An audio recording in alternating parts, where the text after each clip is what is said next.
Being a member of a famous wrestling stable can sometimes be the highlight of a performer's career, or otherwise serve as a way to take them to the next level. Successful stables tend to change and morph over time as members come and go and offshoots are formed, while on other occasions stables end up wildly different in practice than they had been in the planning stages. How different the careers of the following could have been had the following stables gotten some surprising members. I'm Adam Pacitti from Cultaholic Wrestling, and these are 10 wrestlers who almost joined famous wrestling stables. Join us, but not you. Number 10, Dan Severn in the Ministry of Darkness. Dan Severn stuck out like a badass mustachioed thumb in the Attitude Era. While everyone around him was turning it up to 11 and getting more outlandish by the week, NWA champion Severn was going about his business trying to represent the flagging institution with dignity and respect. The upshot was that his straight traditional wrestling style didn't exactly get over with an audience primarily tuning in to see beer bashes and boobies. WWE attempted to help the former UFC man fit in by pitching him as a member of The Undertaker's Ministry of Darkness group in early '99. According to Dan himself, the company wanted him to become one of the dead man's disciples, with the plan to have him put 666 on his head. The mark of the beast, get it? Like Dan the Beast Severn, brilliant. But Severn put the kibosh on the idea straight away. Citing his small-town America home and not wanting to have a potentially controversial storyline reflect poorly on himself, his family, or his business, the upstanding Severn claims that his refusal was met with a threat to job him out into oblivion, to which Dan audibly pondered what would happen if he decided that he didn't want to lose all of those matches. My money is on the Moustache Man.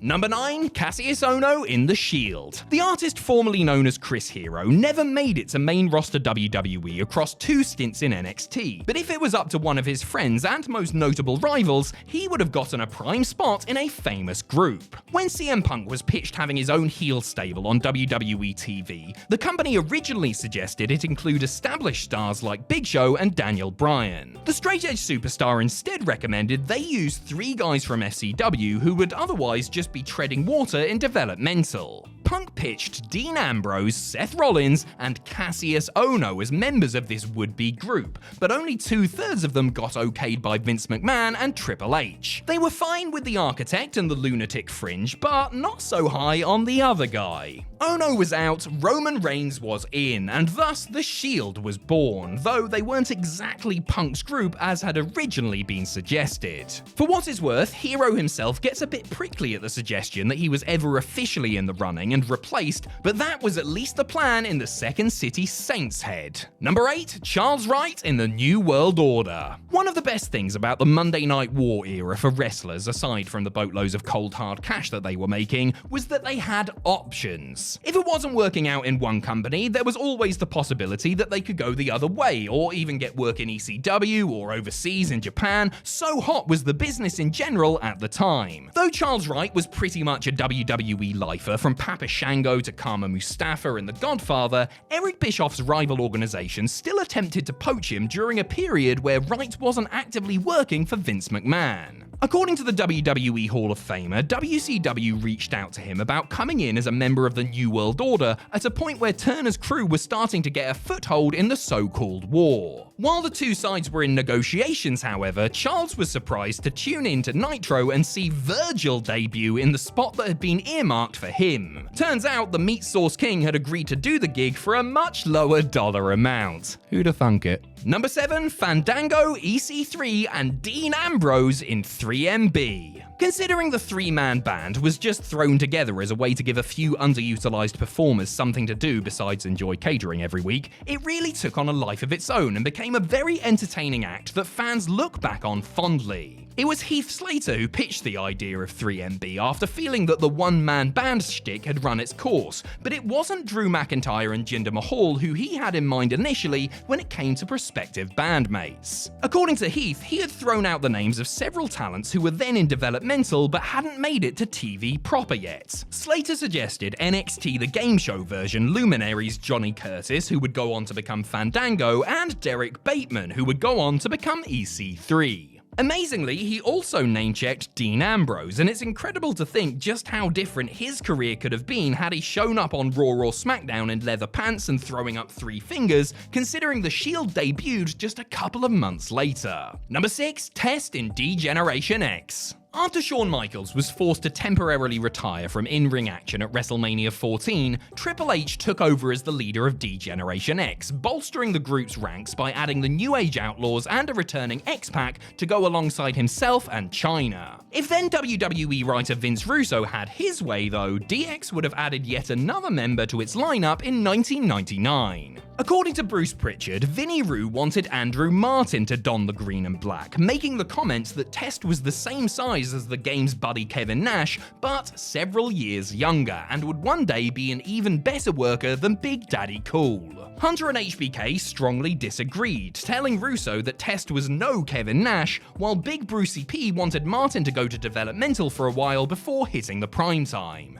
Pritchard managed to use his influence to nix the idea, and Test came in as a member of the corporation instead. Ironically, Test would feud with the Cerebral Assassin later that year, and it went just brilliantly for him as he was beaten, had his girl stolen, and ended up teaming with a man named after a genital piercing when all was said and done. Number 5, Mark Jindrak in Evolution. Evolution is a mystery, and so for the longest time was the reason why Mark Jindrak was supposedly kicked out of the group in favor of Dave Bautista. When WWE were putting their 4 horsemen-like group together with Triple H and Ric Flair, the former WCW Tag Team Champion was pitched by Vince McMahon as a potential member, feeling that he fit the mold as an enforcer given his size and youth. However, Hunter pushed back on the idea rather quickly, even though the foursome had already filmed vignettes together and there were plans to debut them on TV. After a bit of back and forth with his future father-in-law, Triple H got his way and the Animal got the gig instead. The game's misgivings came because he felt that Jindrak was too immature for the spot at the time, and he said that he and Orton, who were close friends, would be negative influences on one another. Jindrak, for his part, later agreed with what the Evolution leader said, saying that he and Orton were jack-offs at the time, while also contending that he got on great with Flair while Triple H was a total bore. Number 4, Chris Benoit in the $1 Million Corporation. The summer of 1995 was decision-making time for Chris Benoit, as all 3 of WWE, WCW, and ECW wanted to acquire his services going forward. ECW were already booking the Crippler, but had plans to have him feud with Eddie Guerrero over the ECW title in their main program, while WCW, who had a working relationship with Benoit's primary employer, New Japan, fancied him for their cruiserweight division ahead of the launch of new show Nitro. WWE also wanted to bring him in as a member of Ted DiBiase's $1 Million Corporation. He was given several dark match tryouts at WWE TV tapings that June, doing the honors for Bob Holly, Adam Bomb, and Owen Hart. For at least one of them, he had the $1 Million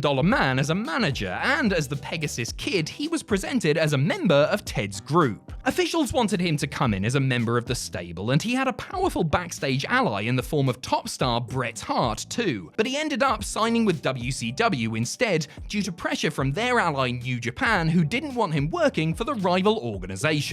Number 3, Christopher Daniels in The Brood. Despite being on the periphery during the Attitude Era, Christopher Daniels never quite got his shot in WWE. The developmental prospect worked shows like Shotgun Saturday Night and Jacked, and did dark matches as well as moonlighting as a conquistador for a bit, but he would ultimately need to continue his career on the indie and international scenes. Things could have been very different had the Fallen Angel been in The Brood, as was initially planned. According to Gangrel, it was going to be himself, Edge, and Daniels as the trio of vampires when, suddenly, Daniels was axed and Christian was in. It was apparently Edge who went out to bat for his best friend and got him a spot in the group. Since the whole thing was designed to ultimately get Edge over as a singles star, WWE apparently saw no harm in making him as comfortable as possible by teaming him up with his real-life buddy. Between this, being passed over for the higher power storyline, and getting signed by WCW weeks before the company went under,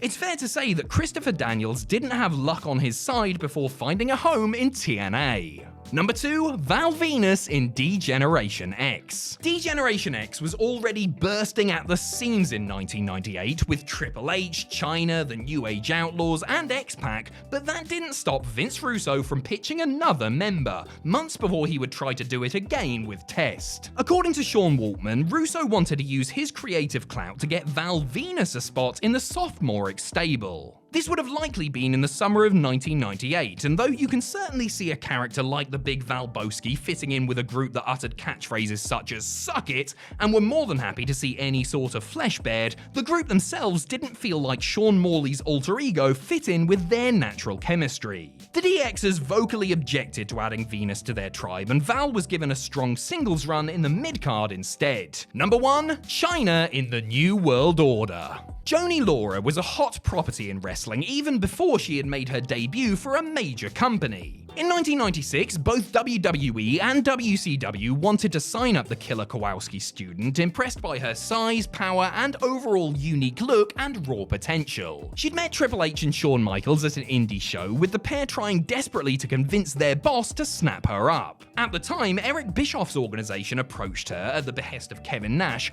with the proposition that she would come into WCW as the first female member of the New World Order. She accepted in principle, but crucially didn't sign a contract, allowing WWE to make a late plea. According to the Ninth Wonder of the World, it was Shane McMahon who called her and convinced her to join Team WWE instead. She soon debuted and became the female bodyguard of DX. WCW clearly wanted to have at least some version of Chyna on their roster come 1999, hence Asia.